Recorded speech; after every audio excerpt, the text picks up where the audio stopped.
The biggest headline right now is Larry Nassar, and obviously the sex abuse scandal and all the women gymnasts who were testifying against him. What was your reaction when you first heard about that?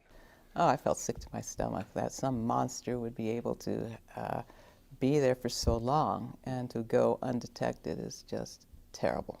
But one of the things we found is there was no direct way for us to look in and see what was going on.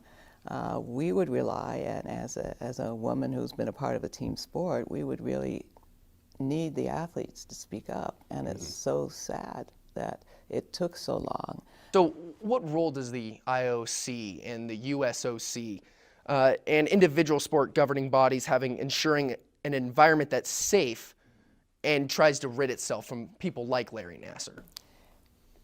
Each has a responsibility at a different level. The International Olympic Committee, of course, has an overall responsibility for the Olympic movement and making sure that athletes feel safe and have a fair chance at competition.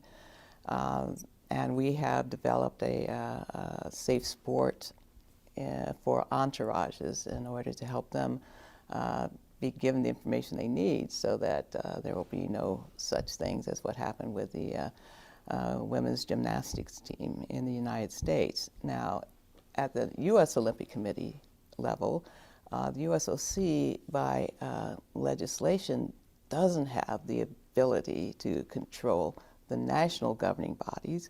We have some oversight as far as the money which we present to them for use as they develop their teams, and the money that goes straight to the athletes. But one of the things we found is there was no direct way for us to look in and see what was going on. We would rely, and as a woman who's been a part of a team sport, we would really need the athletes to speak up. And it's so sad that it took so long. And the kind of people say, well, you have to change the culture. Yes, we do. I don't know who the we is. I think it's every American should care about this. And changing the culture means having to remove this, whatever this is, this level of fear that would so keep the athletes quiet for this period of time. It's just a horrible thing. And if anyone knew about it, shame on them. Is there anything looking back that the USOC could have done differently? Not sure. We are having an investigation looking at that. The structure right now suggests not, because the only time the USOC is directly in touch with the athletes is once they've been selected and they're actually at the games and about to compete. That's the structure in our country. And in most countries, the National Olympic Team actually might have more to do since the funding might come through the national government. We're unique in that the national government does not fund sports in our country. So the athletes get there whichever way they can get there. And it's just a horrible situation.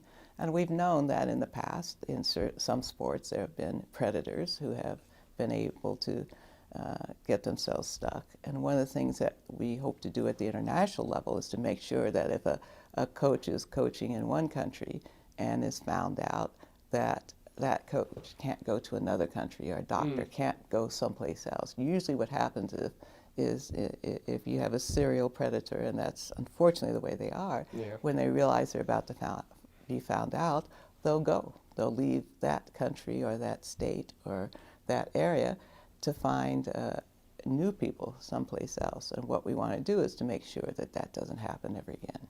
Gotcha. So you mentioned that there's an investigation going on, but are there any other steps that the USOC is taking just to extra prevent that this doesn't happen again? I can't remember, it was 4 years ago, I believe, that the U.S. Olympic Committee funded an organization called Safe Sport. Their board of directors is completely independent of the U.S. Olympic Committee, and it's up to them to fundraise, and so far the money has come primarily from the USOC. We'd love to have other organizations help support it because it's so important, and every sport is affected by this, boys as well as girls. So everyone should understand that this is a very important organization to be in place and working. So far, an important thing they've done is they've revised their educational process for people. And I can tell you, as a referee in the noble sport of rowing, we are required to take this education. And there's a kind of there's a test that goes along with each chapter to make sure that you've understood it, so that even though we are far removed from contact with athletes, we should be able to know and understand and be able to tell if there's a situation that shouldn't be occurring, and to be able to speak up about it. So I'm delighted that the test is available. No, it's mandatory, even for referees in rowing.